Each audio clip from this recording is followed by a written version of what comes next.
After Sunday's race, there was more on the minds of Ward and O'Mara than just points.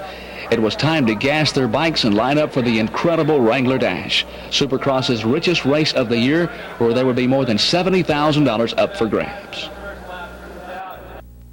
Seattle Kingdome, February 12th. The biggest payoff in history, the Wrangler Dash. After watching solid racing for the past 2 days, the top choices for a win were O'Mara and Ward, but anything can happen in 20 laps.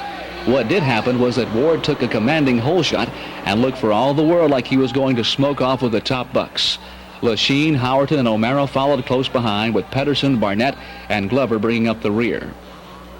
The dicing was much more intense than the usually seen in a Supercross race, but with a mostly empty track and big bucks being dangled, that was hardly surprising. The only racing seemed to be happening for the last 3 spots, and Ward appeared to be gone. But the diminutive Kawasaki rider's luck didn't hold out. The weekend of racing had drained him far more than he thought, and after missing a shift, he threw his bike away over a set of doubles. Ward remounted in 4th. Lachine inherited the lead, followed closely by O'Mara and a charging Glover. Lachine looked to be in control for only half a lap when O'Mara performed a brilliant pass on a rough section of the course and started pulling away.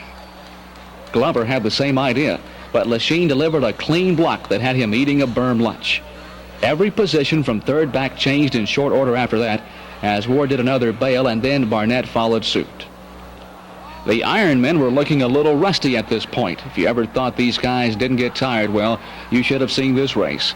After the midpoint, everybody settled down, and it was more or less a freight train to the finish. Lachine's second-place finish was notable, as his bike was suffering from a rapidly disintegrating transmission. The Works Honda was making such an awful noise that a few people didn't think he was going to make it to the flag. So even if Johnny O'Mara didn't follow up his Anaheim win with another in Seattle, he still had the obvious satisfaction of leaving the Kingdome $25,000 richer.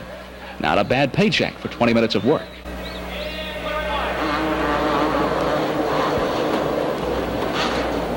The results. First place, Johnny O'Mara. Then Ron Lachine, Brock Glover, Kent Howerton. In 5th, Jeff Ward. Then Mark Barnett. In 7th, Ross Pedersen.